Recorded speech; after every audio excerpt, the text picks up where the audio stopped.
Welcome back everybody to Extreme Off-Road Silly Bills, and today we're dealing with the 2016 W Motors Lykan HyperSport. Now this has 1030 horsepower, 934 pounds-feet of torque from its 4 litre twin turbocharged flat 6 engine.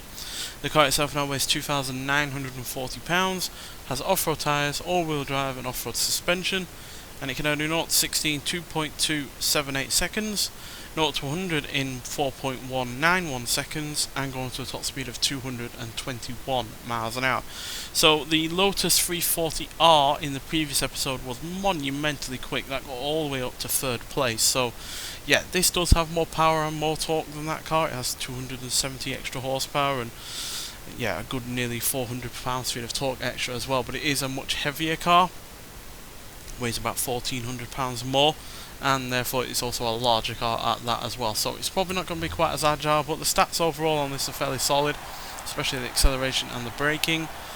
But yeah, it's going to be interesting what it can do in comparison to the Lotus, as well as other vehicles that are kind of similar to this that we've had before, like the Lamborghini Huracan or even a Rimac Nevera in some regards, in the fact that this is a hypercar, just like that Rimac Nevera is, although less in the way of power, especially in terms of stock form. So yeah, but this has been newly added to the game via the festival playlist.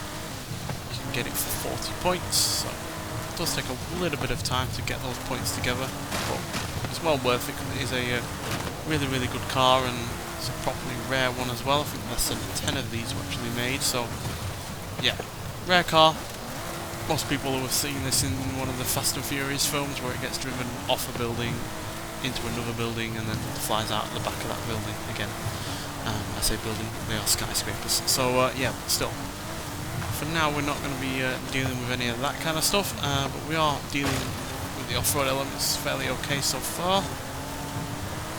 No real issues to speak of. Getting to a decent rate of speed as well. Slightly going off course there somewhat. We're somewhat bouncing around as a result. But yeah. So they've got plenty of speed on the go. Massive amount of air time there. Even though it is heavier than the Lotus was, it's still far lighter than some similar cars of this kind of type. But like those other cars, it's still well out of its comfort zone.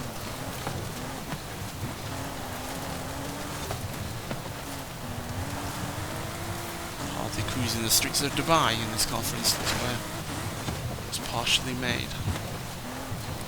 It's actually a Lebanese company, so yeah, I think Lebanon is well known for making cars, so yeah. Let's come out the door with this. It's kind of impressive, although a lot of it is nicked from Germany, Porsche to be more precise, but still. For now it is performing well here.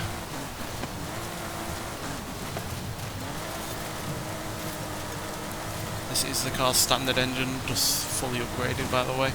We could have swapped in a V12 racing engine, but as much as that gave somewhat more in the way of power, I don't believe it gave quite as much in the way of torque, and torque is quite necessary for this series. Low torque engine cars need to be quite remarkable to do well on this series.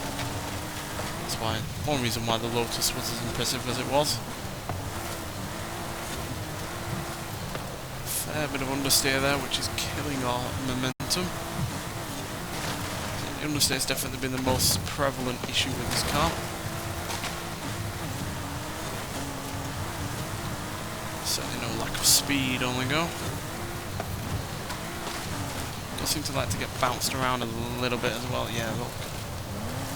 Slightly lost control of it there. So we're not going to be as quick as the Lotus by the looks of things, but I don't think we're going to be hardly the slowest either. It's just the understeer that is really slowing us down.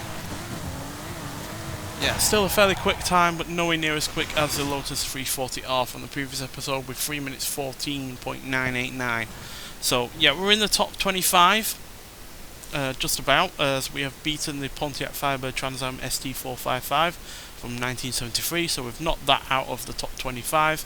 But yeah, we're only just in the top 25 as a result. As the BMW iX xDrive 50, for instance, is ahead of us in 24th, as well as the AMC Rebel the Machine and the Lancia Stratos HF Stradale. But we are also ahead of the likes of the number 4 Focus RS rally car, Aston Martin 177, Plymouth Fury, Brabham BT262, the Lotus Avaya, the Peugeot 207 Super 2000 rally car, and the Abarth Fiat 131. So yeah, quicker than some cars that certainly meant for going off-road, but yeah, way off the pace of the likes of the Lotus 340 off in the previous episode, while other hypercars like the Pagani Huayra R, Rimac Nevera, and the Aston Martin, no, not the Aston Martin, and the likes of the Chevrolet Corvette Z06 and the like are far ahead of this. So yeah, its main issues was the understeer and also the fact that it was quite bouncy at times. I'm not quite sure why. I imagine the suspension was hardly a soft setup, so maybe the extra inch in ground clearance that we're giving it with the off-road suspension has made it a little bit softer and a little bit bouncier as a result, because yeah, it was quite bouncy at times, which yeah, along with the understeer did limit our control somewhat. But yeah, nonetheless, it's still a perfectly good time on this series. 25th place is not a bad showing whatsoever. But nonetheless, thank you for watching, and I'll see you in the next one. Bye.